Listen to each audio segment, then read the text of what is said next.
Hello students, this is module 5 part 1 session 3 of maintenance of digital switching system. We have larger topic to be covered under the last one, that is methodology for proper maintenance of DSS. So here we have diagnostic capabilities for proper maintenance of DSS. For any switching system or for any electronic system, proper maintenance has to be done. Suppose if you do proper maintenance of any system, it will reduce the cost. That means maintenance cost will be reduced. And how the maintenance was done in earlier days or in nowadays means using circuit packs. The circuit packs are nothing but a plug-in cards which will be inside the CO, that is central office of the digital switching system, which will play as a maintenance.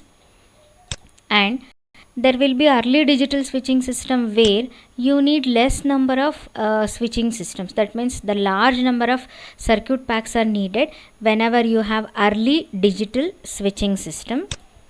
But nowadays, that is in modern digital switching system, it needs less number of the circuit packs. That means individually the maintenance will be easier in a nowadays digital switching system. As I told, the circuit packs will be inside the CO of a DSS, but it needs another switching system or assistance of another control center so that it do the maintenance easier.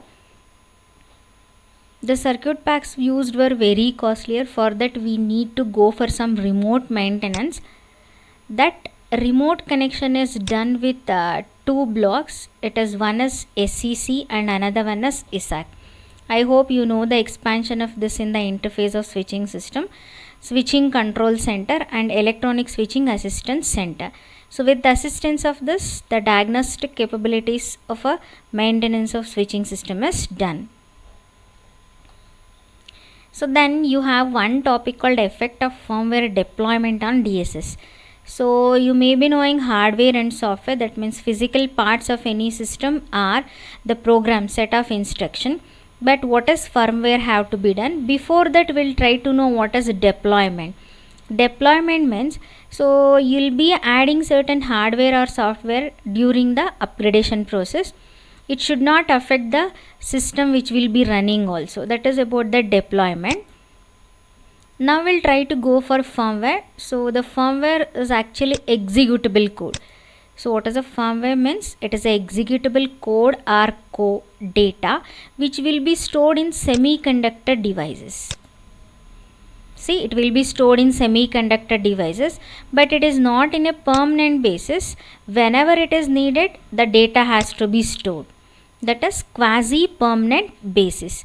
So the definition needed for the firmware is, it is an executable code stored in semiconductor devices in quasi-permanent basis.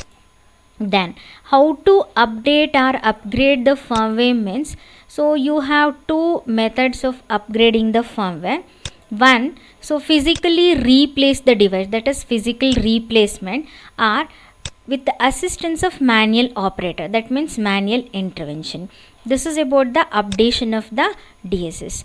Then you'll be using firmware based programs where the requirement is not a magnetic backup. That means magnetic backup is not needed, because whenever you go for software it needs magnetic backup. But what it will needs means, so it will provide a local recovery with minimum intervention. See, according to the definition it says physical replacement, but nowadays you'll be having local recovery with minimum operator intervention. That means manual labor needed is very less. Then how to do with the progression, that means upgradation process means, so you'll be having three procedure included under firmware based programs. One, you can erase the data. You can observe here, so erasing may be done, or you can program the equipment, or special commands and action may be done. So these three procedures may be done on a host system. You'll be having host system, the erasing of data and programming equipment and any commands to be done on a host system. This is about the firmware definition and firmware based program upgradation process. Then you'll be having distributed architecture in the digital switching system. So actually it depend on the microcontroller. You'll be using embedded microcontrollers where it will store each and everything, and the program, so how much amount of percentage is needed for the firmware means it doesn't need 100%, it needs only 20 to 30% of the program. And according to nowadays, that means present day switches, so the process will be done on line card. Earlier day you are using circuit packs, nowadays we have line card, and these line cards will be having capability of detecting line. So the detection of lines has one, it can detect the line origination or line termination or basic translation or service circuit access control also. Line means subscriber connection to the switching system where you can detect origination, termination, basic translation or service circuit. That means earlier days you are using circuit packs, nowadays we have line cards. Now the firmware and software coupling is important, but whenever you go on adding any software or any firmware, there may be a problem which will be exist in a recent system. For example, you need to upgrade a system means whether it is compatible with the software, that has to be done. So the maximum problem exists on this is it will increase the simplex time, that means one way direction communication will be increased, and switch down time, that means whenever upgradation is done means the switch has to be off, that increases. And even whenever you do firmware software coupling, there will be a maintenance problem also, so you need to know the compatibility of firmware and software also before adding the firmwares. That is about the incompatibility. Maintenance problem and incompatibility are one and the same. So due to firmware and software coupling, so these increases, that means simplex time, switch down times, and some maintenance and incompatibility problems. And also whenever you are doing this, so there will be delay in the upgradation process. So this is the delay. And how to just enhance whether the coupling is over or whether the coupling is correct means, so you have one formula for calculating coupling factor of firmware and software. It is the firmware circuit packs changed during upgradation process, that means how many circuit packs will be changed, divide by total number of firmware circuit packs in the system. If you divide it, you are going to get the firmware software coupling. Now depending on the ratio, whether you'll get loose coupling means it is a low ratio, if you get a tight coupling between firmware and software means it is a high ratio. That means better to have a high ratio so that you get tight coupling. Then switching system maintainability matrix. So you may be getting one question on this one, where how to maintain or how to ask questions whether the maintainability is correct or not. The first column will be having number of questions. You may ask number of questions. For explanations, they have asked about only 3 to 4 questions which are listed in the table, and the scores are listed here also.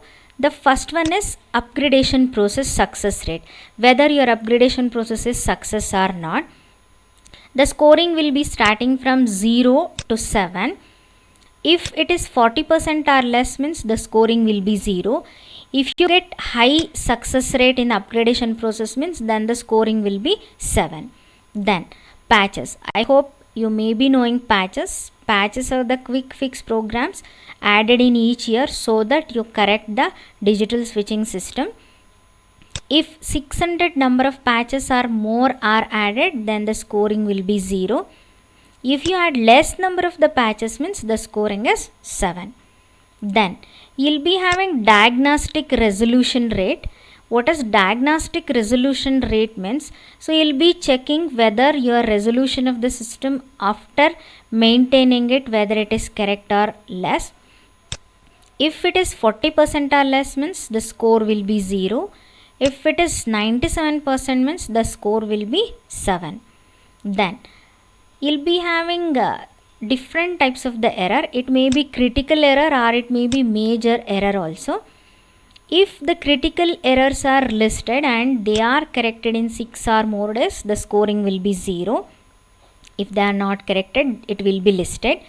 And if they are corrected within 1 or less days, so the scoring will be 7. And major faults, so for major faults, they'll take maximum number of days. For critical faults, they need to take less number of days. If they take 77 days or more, it is scoring as 0. If they are corrected in 30 or less number of days, then the scoring is 7. So how to calculate the average score means it will be summation of the score divided by number of questions expected. This is the basic metrics with arbitrary scores. So you'll be having an option to ask many number of the questions. Depending on the questions, so you'll be getting the score. For example, so usually the score should be higher because upgradation process needs 90%, and if you add less number of the patches means the system is correct, and if the diagnostic resolution rate is maximum means again the system is proper, and if you take only less number of days to correct your critical faults and correct your major faults means your system may be correct. That means so your scoring should be higher if you want to have better system. This is about the switch system maintainability matrix. The rest of the syllabus will be covered in the next video. Thank you.